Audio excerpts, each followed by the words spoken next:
ٹیلی vision کی screen پر ابھرنے والے مناظر میری آنکھوں کے لیے عذاب تھے، لیکن میں نے دیکھ رہا تھا۔ شاید ہر انسان تھوڑا بہت خود اذیتی کے مرض میں مبتلا ہوتا ہے۔ اب یہ خود اذیتی ہی تو تھی کہ میں غزالہ کے دلہن بننے کا نظارہ کر رہا تھا۔ آنے واحد میں میری ہتھیلیاں پسینے سے تر ہو گئیں۔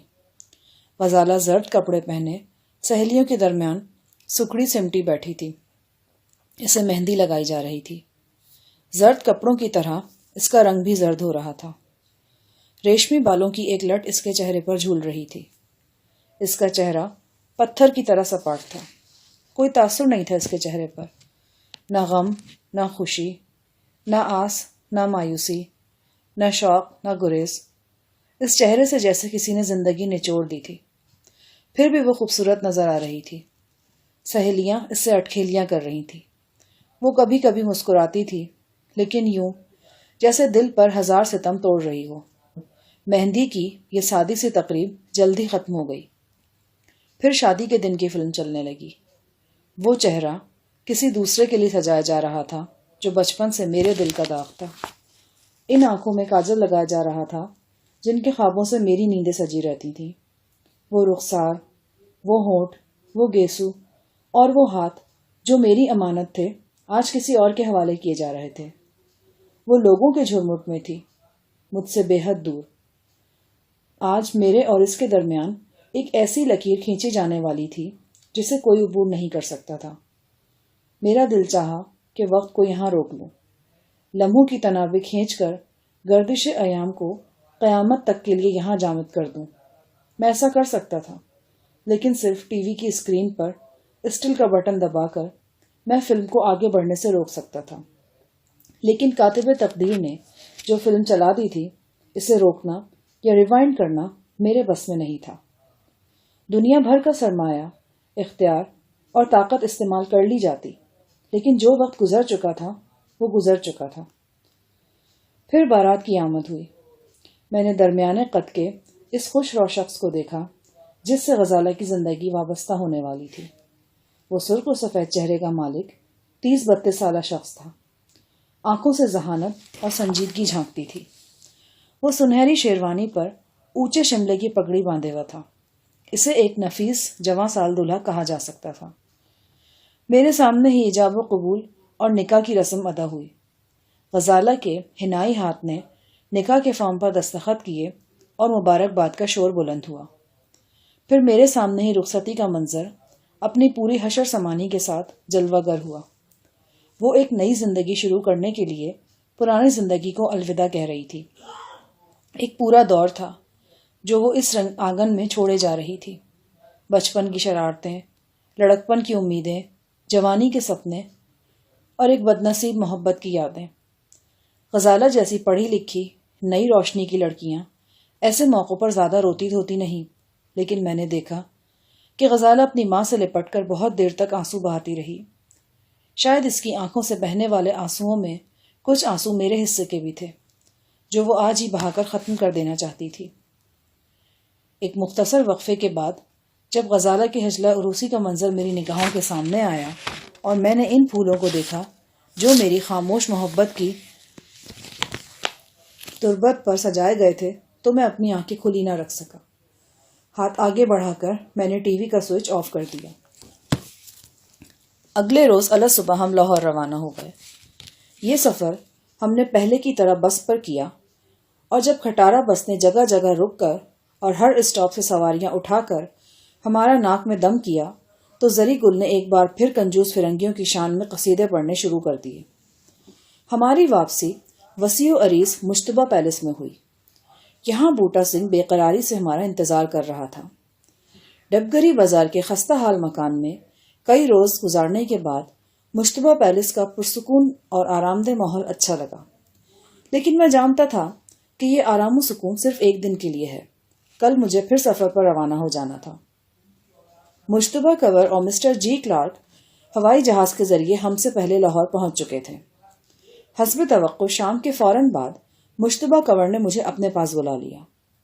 وہ اپنے شاندار ڈرائنگ روم میں تھا اور بڑے ایزی موڈ میں بیٹھا تھا۔ شیشے کی منقش تپائی پر بوتل و پیمانہ دمک رہے تھے۔ مسز زلیخا مشتبہ صوفے کے ہتھے پر ہتھیلیاں ٹکائے جھکی ہوئی تھی اور مشتبہ سے کوئی بات کر رہی تھی۔ میں نے اندر آنے کی اجازت طلب کی۔ مشتبہ نے سر کے اشارے سے مجھے بلا لیا اور بیوی سے مخاطب ہو کر سرد مہری سے بولا، ٹھیک ہے، تم جاؤ، بعد میں بات کریں گے۔ زلیخا خاموشی سے باہر نکل گئی۔ وہ مشتبہ کے سامنے ایسی ہی بھیگی بلی بنی رہتی تھی۔ شاید یہی وجہ تھی کہ مشتبہ اسے سب کے سامنے ڈانٹ ڈپٹ کرنے میں کوئی مذائقہ نہیں سمجھتا تھا۔ مشتبہ نے مجھے قریب بٹھا لیا اور اشارے سے کہا کہ میں اپنے لیے بھی گلاس لے لوں۔ ان دنوں گلاس کے سلسلے میں میری توبہ ٹوٹ چکی تھی۔ میں اپنے آپ سے بہت شرمندہ تھا، لیکن جو غم مجھ پر ٹوٹا تھا اس نے مجھے یوں چاروں خانے چت کیا تھا کہ مزاحمت کی گنجائش ہی نہیں چھوڑی تھی۔ میں خود پر بہت جبر کرتا تھا، لیکن پھر بھی انگور کی بیٹی کو سامنے دیکھ کر میرا ہاتھ اس کی طرف بڑھ جاتا تھا۔ میں نے ایک گلاس میں آتشی سیال اپنے لیے انڈیل لیا۔ مشتبہ نے سگار کا ایک طویل کش لیا اور بولا، اب تمہاری طبیعت کیسی ہے؟ کچھ بہتر ہے، شاید اس لیے کہ دوا باقاعدگی سے کھا رہا ہوں۔ دوا چھوڑوں گا تو پتہ چلے گا۔ کل تمہیں حیدرآباد کے لیے روانہ ہونا ہے۔ اگر چاہو تو اپنے دوست بوٹا سنگھ کو بھی لے جا سکتے ہو، وہ انڈین ہے، لہٰذا انڈیا میں بھی تمہارا مددگار ثابت ہوگا۔ جیسا آپ کا حکم۔ تمہارے ذہن میں اب یقیناً یہ سوال ہوگا کہ ہم تمہیں حیدرآباد کے دور دراز سفر پر کیوں بھیج رہے ہیں۔ میں نے اسی سوال کا تفصیلی جواب دینے کے لیے تمہیں یہاں بلایا ہے۔ یہ ایک نہایت اہم معاملہ ہے۔ اس کا تعلق انہی منی ایچر سے ہے جو تم نے پشاور کے جنا گارڈن میں نادیہ نامی لڑکی سے موصول کیے تھے۔ دال کے دانوں پر بنے ہوئے ان منی ایچرز کا پتہ سب سے پہلے پچھلے مہینے کے وسط میں لگا تھا۔ سرحد کا ایک نامی گرامی اسمگلر سرتاج پاشا ہے۔ وہ ایک عرصے سے اپنے قریبی ساتھیوں سمیت روپوش ہے۔ اس کی ایک لڑکی ہے جو باپ کے ساتھ ہی رہتی ہے اور کئی مقدموں میں پولیس کو مطلوب ہے۔ سرتاج پاشا کے آدمیوں نے پچھلے مہینے رات کے وقت پشاور روڈ پر کوئی واردات کرنے کے لیے ایک کار چھینی۔ ٹویوٹا کار کے مالک کو زخمی کر کے گاڑی کی ڈکی میں ہی بند کر دیا گیا تھا۔ اپنی منزل پر پہنچ کر جب ان لوگوں نے ڈکی کھولی تو کار کا مالک زیادہ خون بہنے کی وجہ سے مر چکا تھا۔ وہ کوئی غیر ملکی باشندہ تھا۔ اس کی صورت دیکھتے ہی اندازہ ہو جاتا تھا کہ اس کا تعلق ایران یا عراق وغیرہ سے ہے۔ اس شخص کی گاڑی سے کانسی کا ایک چھوٹا سا مجسمہ برآمد ہوا۔ یہ مجسمہ لکڑی کے ایک ڈبے میں بند تھا۔ اسی ڈبے میں وہ چھوٹا سا گلابی لفافہ بھی تھا جس میں چنے کی دال کے چند دانے تھے۔ سرتاج پاشا کے آدمیوں نے یہ دونوں اشیاء سرتاج پاشا کو دکھائی۔ مجسمے کو دیکھ کر اس کی آنکھیں باہر ابل پڑی۔ یہ مجسمہ گندھارا آرٹ کا ایک نادر نمونہ تھا اور نوادرات کے ایک بیش قیمت ذخیرے کا حصہ تھا۔ 1912 کے لگ بھگ استنبول میں اس ذخیرے کی نمائش و نیلامی ہوئی تھی اور ترکی کے ایک بہت بڑے لینڈ لارڈ نے یہ نوادرات خرید لیے تھے۔ اس کے بعد سے اس ذخیرے کے بارے میں کسی کو کچھ پتہ نہیں تھا۔ سرتاج پاشا بین الاقوامی مجرم ہے۔ گئے وقتوں میں بڑے زور و شور سے نوادرات کی اسمگلنگ بھی کرتا رہا ہے۔ وہ اس مجسمے کی قدر و قیمت سے پوری طرح آگاہ تھا۔ اس کا دھیان فوری طور پر دوسرے گندھارا نوادرات کی طرف بھی گیا۔ عین ممکن تھا کہ جہاں سے کانسی کا یہ مجسمہ لایا گیا ہے وہیں پر دیگر نوادرات بھی موجود ہوں، لیکن مسئلہ یہ تھا کہ جس غیر ملکی سے یہ مجسمہ برآمد ہوا تھا اس کا کوئی پتہ ٹھکانہ معلوم نہیں تھا۔ نہ ہی اس کے پاس سے کوئی شناختی کارڈ برآمد ہوا اور نہ ہی کوئی ایسی دوسری شے ملی جس سے اس کے آگے پیچھے کا کچھ پتہ لگتا۔ جس گاڑی پر وہ جا رہا تھا وہ بھی چوری کی تھی۔ سرتاج پاشا نے بہت سر پٹکا لیکن اسے کوئی کامیابی نہیں ہوئی۔ اس کا دھیان بار بار دال کے ان دانوں کی طرف جا رہا تھا جو 24 ڈبے سے مجسمے کے ساتھ ہی برآمد ہوئے تھے۔ وہ جانتا تھا کہ ان دانوں کو نوادرات میں شامل نہیں کیا جا سکتا، پھر وہ اس 24 ڈبے سے کیوں برآمد ہوئے تھے؟ شاید کوئی دوسرا شخص ہوتا تو تھک ہار کر بیٹھ جاتا اور ان معمولی دانوں کی اصل حقیقت کبھی نہیں کھل سکتی، لیکن وہ پاشا تھا۔ وہ مسلسل ٹو میں لگا رہا۔ آخر ایک روز اس پر یہ انکشاف ہوا کہ دال کے ان دانوں پر ایک تحریر موجود ہے۔ یہ تحریر پاشا ایک محدث عرصے سے دیکھ پایا تھا، لیکن مسئلہ یہ تھا کہ تحریر کسی نامعلوم زبان میں تھی۔ پاشا ایک بار پھر وہیں کھڑا تھا جہاں سے روانہ ہوا تھا۔ اس نے بہت کوشش کی لیکن تحریر اس کے پلے نہیں پڑی اور نہ ہی کوئی دوسرا بتا سکا کہ یہ کیا لکھا گیا ہے اور کس زبان میں ہے۔ سرتاج پاشا بہت جہاندیدہ شخص ہے۔ بہت جلد وہ اس نتیجے پر پہنچ گیا کہ وہ مجسمے اور اس سے ملنے والی تحریر سے خاطر خواہ فائدہ نہیں حاصل کر سکتا۔ اس کی کئی مجبوریاں تھیں، جن میں سب سے بڑی مجبوری تو یہی تھی کہ پولیس اس کے پیچھے تھی اور وہ آزادانہ کام نہیں کر سکتا تھا۔ اس نے فیصلہ کیا کہ وہ اس پراسرار تحریر کو فروخت کر دے گا۔ اسے امریکہ اور یورپ کے کئی ایسے افراد کا پتہ تھا جو نوادرات میں دلچسپی رکھتے ہیں۔ مسٹر جی کلارک کا نام ان میں سے اہم ترین ہے۔ سرتاج پاشا نے مسٹر جی کلارک کے اسسٹنٹ ڈیوڈ سے رابطہ کیا اور اسے بتایا کہ اس کے پاس مسٹر جی کلارک کو فروخت کرنے کے لیے ایک بہت اہم چیز موجود ہے۔ جب مسٹر جی کلارک کی طرف سے دلچسپی ظاہر کی گئی تو سرتاج پاشا نے مجسمے کی تصویر اور اس کے ساتھ برآمد ہونے والے دال کے دانوں میں سے 2 دانے نمونے کے طور پر مسٹر جی کلارک کو بھجوا دیے۔ چند دن کے اندر مسٹر جی کلارک کے ساتھ سرتاج پاشا کا معاملہ طے ہو گیا۔ وہ ایک معقول رقم کے عوض مسٹر جی کلارک نے وہ تحریر پاشا سے خرید لی جو دال کے دانوں پر منییچرز کی شکل میں لکھی گئی تھی۔ تاہم وہ کاسی کا ننھا سا مجسمہ سرتاج پاشا نے اپنے پاس ہی رکھا۔ اس معاملے میں گہری دلچسپی ظاہر کرتے ہوئے مسٹر جی کلارک پاکستان پہنچ گئے۔ جیسا کہ تم جانتے ہو، مجھے مسٹر جی کلارک کی میزبانی کا شرف حاصل ہوا۔ جی کلارک صاحب مجھے بہت پہلے سے جانتے ہیں۔ امریکہ اور یورپ میں 3-4 دفعہ ہماری ملاقات ہو چکی ہے۔ بہت نائس آدمی ہیں۔ ان کے ساتھ رہ کر تمہیں اندازہ ہوگا کہ ان کے اندر کتنے بڑے دل و دماغ کا آدمی چھپا ہوا ہے۔ چند لمحے توقف کر کے مشتبہ کنور نے نیا سگار سلگایا اور بات جاری رکھتے ہوئے بولا، جیسا کہ میں نے بتایا ہے، سرتاج پاشا مفرور ہے۔ اس کے لیے ضروری تھا کہ احتیاط سے کام لیتا۔ وہ اس سودے میں ایک بار بھی سامنے نہیں آیا۔ اس نے جس احتیاط سے رقم وصول کی، اسی احتیاط سے منییچرز والی تحریر بھی مسٹر جی کلارک کے حوالے کی۔ دال کے کل 7 دانوں کی تعداد کل 7 ہے۔ ان پر باقاعدہ نمبرز لگے ہوئے ہیں۔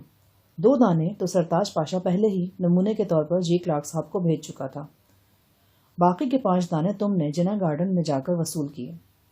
سرتاج پاشا کی ہدایات تھیں کہ ہمارا آدمی مقررہ لباس اور مقررہ اوقات میں جنا گارڈن کے اندر گھومتا رہے۔ مناسب موقع دیکھ کر دال کے دانوں والا گلابی لفافہ اس کے حوالے کر دیا جائے گا۔ شاید تمہیں سن کر حیرانی ہوگی کہ نادیہ نامی جس لڑکی نے گلابی لفافہ تم تک پہنچایا وہی سرتاج پاشا کی بیٹی ہے۔ اس کا اصل نام لالا رخ ہے۔ وہ بہت آفت لڑکی ہے۔ اس کی ہوشیاری کا تمہیں تھوڑا سا اندازہ جنا گارڈن میں ہی ہو گیا ہوگا۔ جب تمہارے گرد لوگوں کا ہجوم ہو گیا تو وہ بڑی چابک دستی سے گلابی لفافہ تمہاری جیب میں ڈال کر غائب ہو گئی تھی۔ خیر، اس لڑکی کا ذکر چھیڑا تو بات اور طرف نکل جائے گی۔ میں منییچرز کی شکل میں لکھی گئی تحریر کا ذکر کر رہا تھا۔ مسٹر جی کلارک کے رابطے اور وسائل لامحدود ہیں۔ ان کے پاس تندہی سے کام کرنے والوں کا ایسا نیٹ ورک ہے کہ ایک مقررہ وقت میں بڑے سے بڑا ٹارگٹ حاصل کرنا بھی ان کے لیے مشکل نہیں ہوتا۔ ان کے کارندوں نے چند روز کے اندر معلوم کر لیا کہ وہ کون سا شخص ہے جو منییچرز کی ناقابل فہم تحریر پڑھنے میں ان کی مدد کر سکتا ہے۔ وہ جاپان کا مسٹر شاؤ تھا۔ جب مسٹر شاؤ کو کھوجا گیا تو پتہ چلا کہ وہ تو پاکستان شفٹ ہو چکا ہے اور کسی الگ تھلگ پہاڑی مقام پر رہائش رکھے ہوئے ہیں۔ مسٹر جی کلارک نے پاکستان آنے سے قبل ہی میرے ذمے یہ کام لگا دیا تھا کہ مسٹر شاؤ کا کھوج لگاؤں اور معلوم کروں کہ اس آتش مزاج موڈی بڈھے سے کس طرح مطلب نکالا جا سکتا ہے۔ میرا خیال ہے کہ اب تمہیں ساری بات سمجھ آ گئی ہوگی اور یہ بھی پتہ چل گیا ہوگا کہ اس رات مسٹر جی کلارک تمہیں اور سلمان آذر کو لے کر مسٹر شاؤ کے پاس کیوں کر پہنچے تھے۔ در حقیقت ان سے منییچرز والی تحریر پڑھوائی گئی ہے۔ یہ تحریر فارسی اور روسی سے ملتی جلتی کسی زبان میں ہے۔ مسٹر جی کلارک کے مطابق یہ بھی ممکن ہے کہ یہ ان دونوں زبانوں کی کوئی بگڑی ہوئی شکل ہو اور بحیرہ کیسپن کے کسی ساحلی علاقے میں بولی جاتی ہو۔ بہرحال اس زبان پر اس فارسی کا رنگ غالب ہے جو ایران کے انتہائی شمال میں بولی جاتی ہے، لہٰذا سوچا جا سکتا ہے کہ اس تحریر کی منزل ایران ہی کا کوئی علاقہ ہو۔ یہ کوئی ایسی معروف زبان نہیں ہے. یہی وجہ ہے کہ سرتاج پاشا اسے پڑھوانے میں ناکام رہا تھا. اور سرتاج پاشا ہی نہیں، شروع میں جی کلارک صاحب کو بھی ناکامی ہوئی تھی. وہ تو کسی طرح انہیں مسٹر شاؤ کے بارے میں معلوم ہو گیا اور وہ قسمت آزمائی کے لیے پاکستان پہنچ گئے. مسٹر شاؤ بہت پڑھا لکھا شخص ہے. مختلف زبانیں سیکھنا اور ان کے بارے میں معلومات رکھنا مسٹر شاؤ کا بہت پرانا مشغلہ ہے. کہا جاتا ہے کہ وہ 30 کے قریب زبانیں جانتا ہے اور دنیا میں بولے جانے والی بیشتر زبانوں کے بارے میں اسے معلومات حاصل ہیں.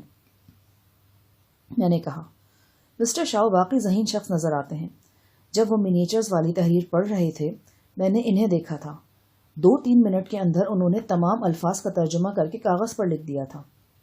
مشتبہ کنور نے کہا، وہ تحریر صرف 3 فقروں پر مشتمل ہے اور یوں ہے: شوریز مگاسی کے تمام 248 نوادرات ہندوستان کے شہر حیدرآباد میں نواب شہریار جنگ کی رہائش گاہ میں موجود ہیں. میں اپنی آنکھوں سے دیکھ چکا ہوں. جلد پہنچو. گناب واحدی. یہ کل 30 کے قریب لفظ ہیں. دال کے ہر دانے پر اوسطاً 4-5 لفظ ہیں. ہر دانے پر 1 نمبر لکھا ہوا ہے. یوں ان دانوں کو ترتیب دینے کے ساتھ پڑھنے سے تحریر سمجھ میں آ جاتی ہے. جناب، شوریز نامی شخص کون ہو سکتا ہے؟ نام سے تو یہی اندازہ ہوتا ہے کہ یہ ایران یا عراق کے علاقے کا ہی باشندہ ہوگا. مشتبہ نے گلاس سے چسکی لیتے ہوئے کہا، ابھی کچھ باتیں وضاحت طلب ہیں. قیاس یہی ہے کہ کار کی ڈکی میں مرنے والا شخص کاسی کا مجسمہ اور منیچرز والا پیغام لے کر حیدرآباد سے اس شوریز نامی شخص کے پاس ایران جا رہا تھا. پاکستان سے گزرتے ہوئے وہ شومِ قسمت سرتاج پاشا کے ہتھے چڑھ گیا اور یوں وہ پیغام جو کسی شوریز نامی شخص کے پاس پہنچنا تھا بھٹک کر مسٹر جی کلارک کے پاس جا پہنچا. ایک لمحے کا توقف کر کے مشتبہ کنور نے کش لیا اور صوفے پر قریباً نیم دراز ہوتے ہوئے بولا، شاہ جہان، کہتے ہیں شکر خورے کو شکر ہی ملتی ہے. تم دفینے اور سونے چاندی کے چکر میں پڑے ہوئے تھے. اتفاق سے یہ بھی اس سے ملتا جلتا معاملہ نکل آیا ہے، لیکن وہ ایک چھوٹا کھیل تھا. زیادہ سے زیادہ چند کروڑ کی بات ہوگی. یہ کروڑوں سے آگے کی بات ہے. بے حساب مال ہے اس چکر میں.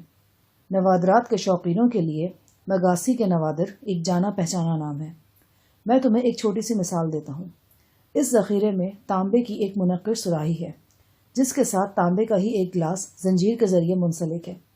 آج سے 60-70 سال پہلے استنبول میں اس اینٹیک کی قیمت 20,000 پاؤنڈ لگی تھی.